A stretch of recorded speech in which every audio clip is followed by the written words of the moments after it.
ये एक सरकारी हॉस्पिटल है जहां दिन भर हमेशा मरीजों का तांता लगा रहता है।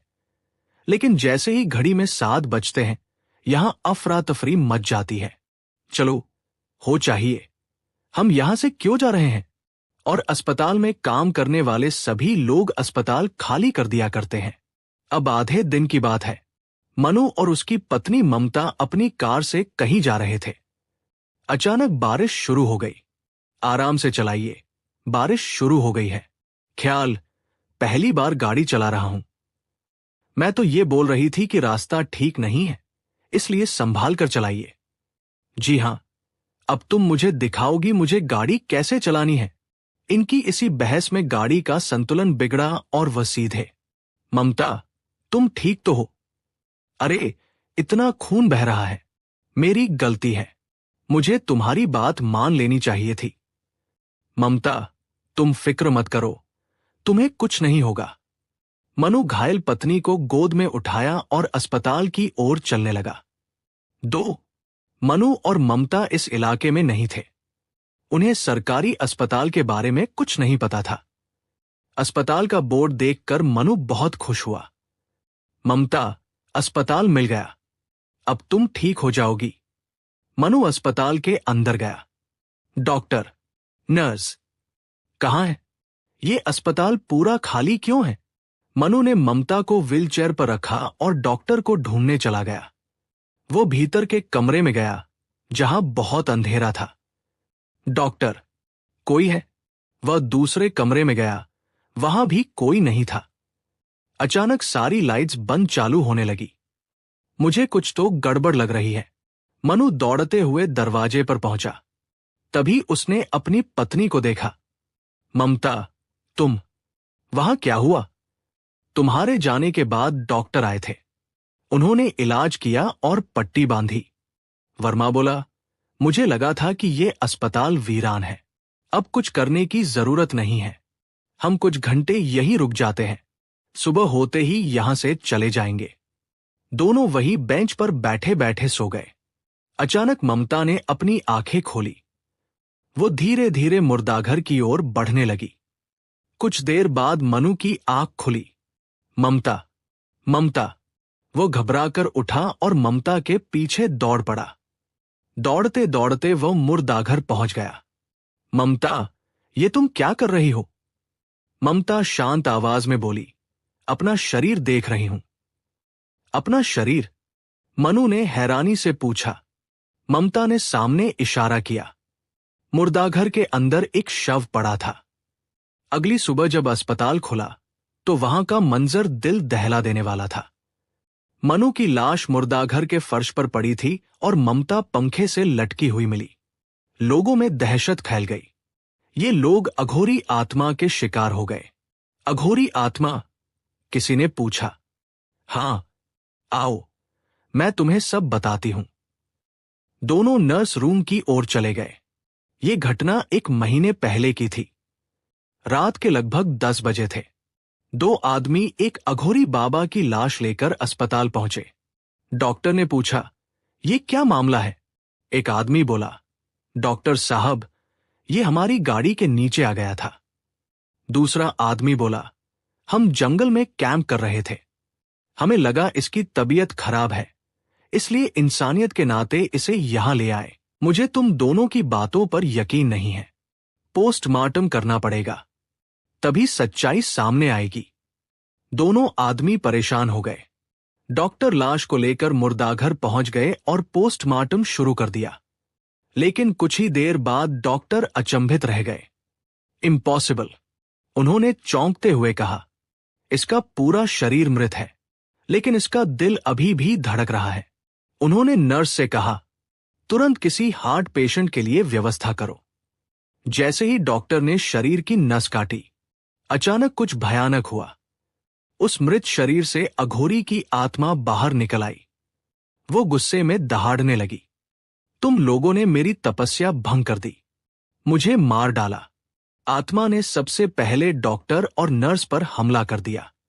फिर वह बाहर निकली और उन दोनों आदमियों की ओर बढ़ी जो लाश लेकर आए थे। अघोरी की आत्मा ने दोनों को गर्दन से उठा लिया। कुछ ही क्षणों में दोनों की मौत हो गई। इसके बाद पूरी इमारत में उसकी भयानक आवाज गूंज उठी। मैं इस अस्पताल में किसी को जीने नहीं दूंगा। मेरा बदला पूरा होने तक कोई नहीं बचेगा। इसमें डॉक्टरों की क्या गलती थी? वे तो सिर्फ मदद कर रहे थे। नर्स ने गहरी सांस लेते हुए कहा, कुछ बातें इंसानी समझ से परे होती हैं। अघोरी आत्मा मानती थी कि उसकी मौत के लिए ये अस्पताल भी जिम्मेदार है। अगर उसे यहां नहीं लाया जाता तो शायद वह नहीं मरता। तब से लेकर आज तक न जाने कितने लोग उसकी आत्मा का शिकार बन चुके हैं। इस आत्मा से छुटकारा पाने का कोई उपाय नहीं है। नर्स बोली, उपाय करने की बहुत कोशिश की गई थी। करीब 6 महीने पहले अस्पताल के सभी डॉक्टरों और नर्सों ने मिलकर एक प्रसिद्ध झाड़फूंक करने वाले बाबा को बुलाया था। अगले दिन बाबा अस्पताल पहुंचे। उन्होंने पूरा दिन मुर्दाघर में बैठकर पूजा पाठ और मंत्रोच्चार किया।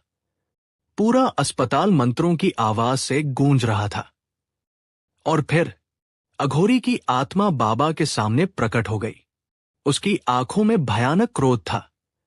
बाबा ने मंत्र पढ़ना शुरू कर दिया। उन्होंने ऊंची आवाज में कहा, मैं सभी देवताओं का आवाहन करता हूं। आज मैं तुझे इस अस्पताल से निकाल कर रहूंगा। अघोरी आत्मा जोर से हंसने लगी। तू मुझे नहीं रोक सकता। बाबा ने फिर मंत्र पढ़े। तू लोगों की जान क्यों ले रहा है?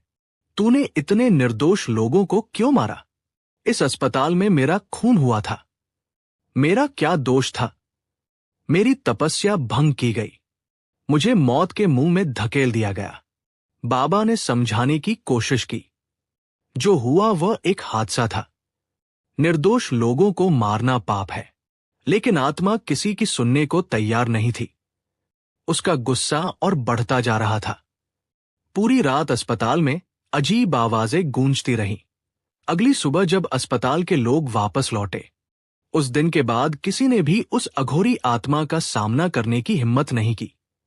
किसी ने पूछा, फिर उस अघोरी के शव का अंतिम संस्कार क्यों नहीं कर देते?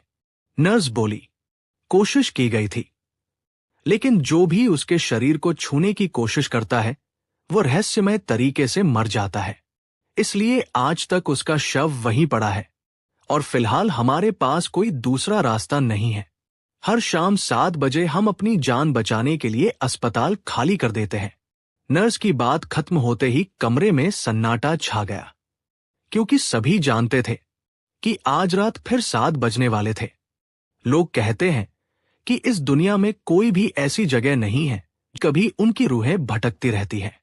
ऐसी ही एक डरावनी घटना एक सुनसान सड़क पर घटी थी।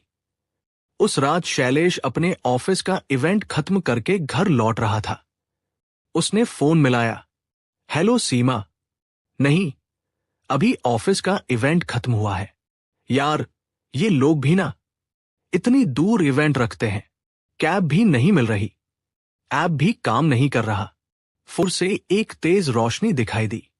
उसे लगा शायद कोई बस आ रही है। वो सड़क के बीच में जाकर हाथ हिलाने लगा। रुको, रुको, रुको। बस उसके बिल्कुल पास आकर रुकी। शैलेश जल्दी से बस में चढ़ गया। बस के अंदर का माहौल अजीब था। सभी यात्री बिल्कुल चुप बैठे थे। कोई किसी से बात नहीं कर रहा था। उनके चेहरे भावहीन थे, जैसे वे जिंदा ही न हों। शैलेश ने कंडक्टर से पूछा, भाई, ये बस स्टेशन जाएगी ना? कंडक्टर ने बिना उसकी तरफ देखे टिकट पकड़ा दिया। शैलेश को ये बात अजीब लगी। वो अपनी सीट पर बैठ गया। कुछ देर बाद उसने खिड़की से बाहर देखा। बस एक घने जंगल के बीच से गुजर रही थी। सड़क इतनी सुनसान थी कि दूर दूर तक कोई रोशनी दिखाई नहीं दे रही थी। शैलेश बेचैन हो गया। उसने फिर पूछा, भाई, नई दिल्ली स्टेशन का रास्ता इतना सुनसान कैसे है? लेकिन इस बार भी किसी ने जवाब नहीं दिया। बस रोको, हम मर जाएंगे। लेकिन क्या मतलब? बूढ़ा आदमी बोला, ये मौत की बस है। हर रात ये अपनी मौत का सफर दोहराती है। कई साल पहले इस सड़क पर इस बस का भयानक एक्सीडेंट हुआ था। बस खाई में गिर गई थी। उस हादसे में मौजूद सभी लोग मारे गए थे। शैलेश के पैरों तले जमीन खिसक गई। नहीं, ये सच नहीं हो सकता। वो जोर जोर से चिल्लाने लगा, मुझे यहां से उतार दो, प्लीज, मुझे जाने दो। अचानक बस के अंदर तेज ठंडी हवा चलने लगी। लाइटें टिमटिमाने लगी और अगले ही पल सब कुछ अंधेरे में डूब गया। जब शैलेश की आंख खुली तो वो सड़क किनारे पड़ा हुआ था। उसके सामने एक बूढ़ा पुजारी खड़ा था। पुजारी ने पूछा, बेटा, तुम ठीक हो? शैलेश कांपते हुए बोला, वो बस। पुजारी ने गंभीर आवाज में कहा, मुझे पता है, तुम खुशकिस्मत हो कि बच गए। वो कोई साधारण बस नहीं थी, वो मौत की बस है। हर रात इस सड़क पर अपनी आखिरी यात्रा दोहराती है। जो उसमें फंस जाता है वो शायद कभी वापस नहीं लौटता। उस रात शैलेश तो बच गया, लेकिन आज भी लोग कहते हैं कि उस सुनसान सड़क पर आधी रात के बाद एक पुरानी बस दिखाई देती है और फिर कुछ देर बाद वह उसी खाई की ओर बढ़ जाती है।